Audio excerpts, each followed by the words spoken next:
right, here I am. I'm sorry I can't join you guys in this amazing discussion. I'm absolutely sure that whatever you guys have talked about right now regarding 90s PC games has been really something that I'm imagining the audience is enjoying right now. But first things first, I'm gonna have to say, Dan Faulkner, I have a bone to pick with you. Do you know why? Because you've made me choose what my favorite PC games of that era were, and it's like trying to choose my favorite child among a brood of 12. It's almost impossible for me to choose what my favorite PC game of that era was because there are so many great PC games that I played back then and enjoyed. And for you to make me choose two of the very best that I feel I enjoyed the most of, it's blasted impossible. I mean, there are so many great games that came out then, like Baldur's Gate, an RPG that I absolutely love. There's Capitalism Plus. It's an economic sim where you build an empire from scratch using money and investments and everything. There's also the amazing series of Conquest of the New World, a tactical strategy game. I know I'm crap at tactical strategy, but that one I really enjoyed. I played a lot of. And of course, there's also the amazing series of games like, well, the Leisure Suit Larry series. A lot of them, some of them actually came out in the 90s, and those were enjoyable too.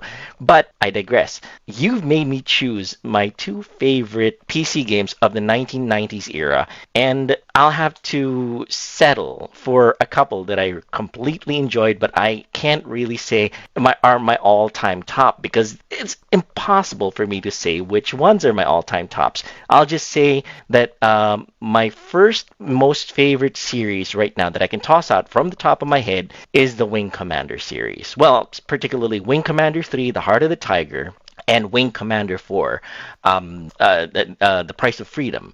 Now, for those of you who are not familiar, Wing Commander 3 is technically a flight simulation game, but interlaced with a lot of full motion video. And they had big name actors in the full motion videos included in the game. Basically, it's a flight sim where in the far future you are part of a confederation where humans are battling against this alien race called the Kilrathi, or giant cats, the giant cats of space, and they loathe humans, who they call hairless apes. So, Wing Commander 3 is a flight simulation where you blast all of these bad kitties from the sky, well, from space, and you are play the main character. His name originally was Maverick. His code name was Maverick. His real name in the game was called Colonel Christopher Blair, but he was renamed in Wing Commander 3 as the Heart of the Tiger because the enemy cats saw him as such a formidable enemy that they renamed him among their ranks. They don't call him Maverick in their ranks. They call him the Heart of the Tiger because he was that fearless. He was that amazing in battle. And he was played by none other than Mark Hamill, the Mark Hamill, Luke Skywalker. In the 90s, he played this another spacefaring jockey, and his name was Christopher Blair. He became Colonel later on, and his original call sign was Maverick, and he eventually became Heart of the Tiger, which is the name of the game, Wing Commander 3: Heart of the Tiger. Again, it's a space shooter simulation where you pilot various different ships of different loadouts and different capabilities, shooting down giant cats in various different ships too. But the nice thing about that game was it had a great storyline to go along with the full motion video that it was running with, and it had everything. It had drama, it had comedy. Oh, Tom Wilson. Tom Wilson is also there. Diff from Back to the Future. Tom Wilson plays I forgot his call sign. I think Maniac. And Tom Wilson plays Maniac, and he's so funny there. You should actually see his performance. So all these amazing actors are in there. Ginger Lynn Allen is also there. Ginger Lynn Allen. If you know, you know. Okay, so basically, Wing Commander 3: Heart of the Tiger has action, has drama, it has comedy, it has betrayal, it has everything that you could want in a movie, and the gameplay to boot. Now, right after that would be Wing Commander 4: The Price of Freedom. Now, that one had even more intrigue, even more betrayal betrayal, even more drama, some comedy. Ginger Lynn Allen was still there, and of course Mark Hamill was still there, and of course Tom Wilson was still there. A lot of other big name actors were there as well during the full motion video. Same thing, much better production values, but space shooter, but better presentation. Great storyline. It's just an amazing game overall too. So I'm lumping those two, Wing Commander 3, Heart of the Tiger, and Wing Commander 4, The Price of Freedom, as my first game selection for the 90s PC games.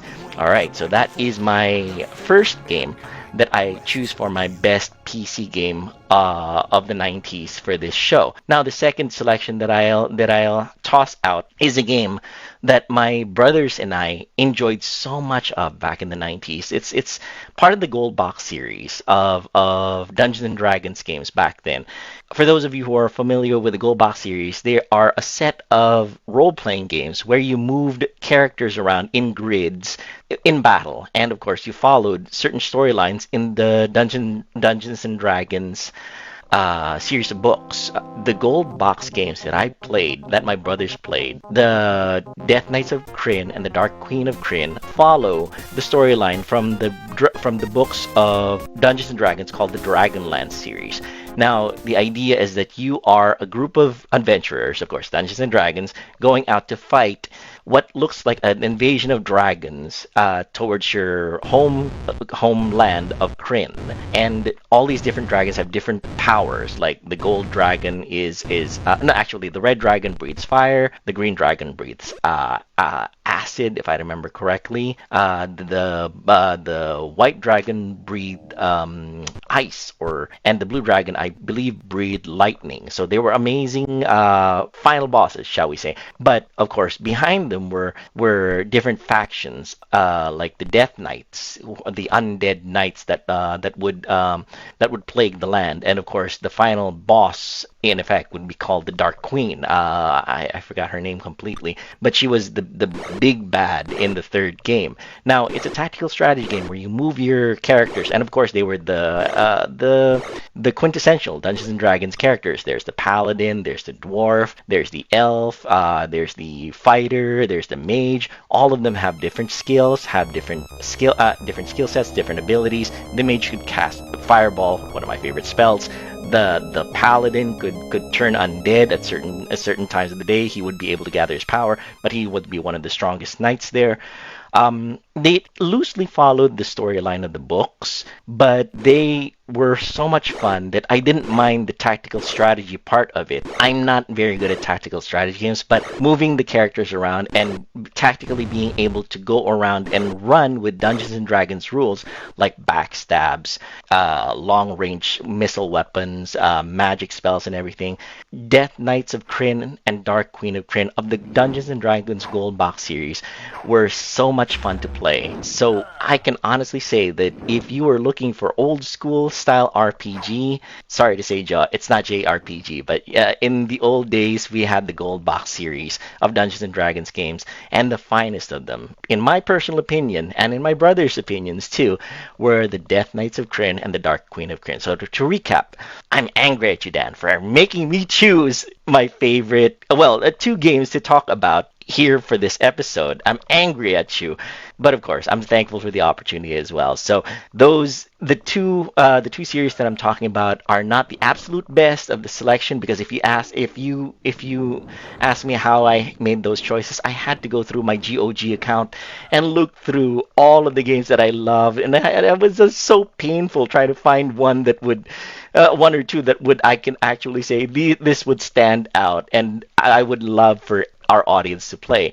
But I had to make a choice, and you made me do it, Dan. So right now, the two series that I can recommend to my audience, to our audience here in Timeless Gamer, is number one, the Wing Commander series, Wing Commander 3, Heart of the Tiger, Wing Commander 4, The Price of Freedom, and the Gold Box series, the Dungeons and Dragons series, the Death Knights of Krynn, and the Dark Queen of Krynn.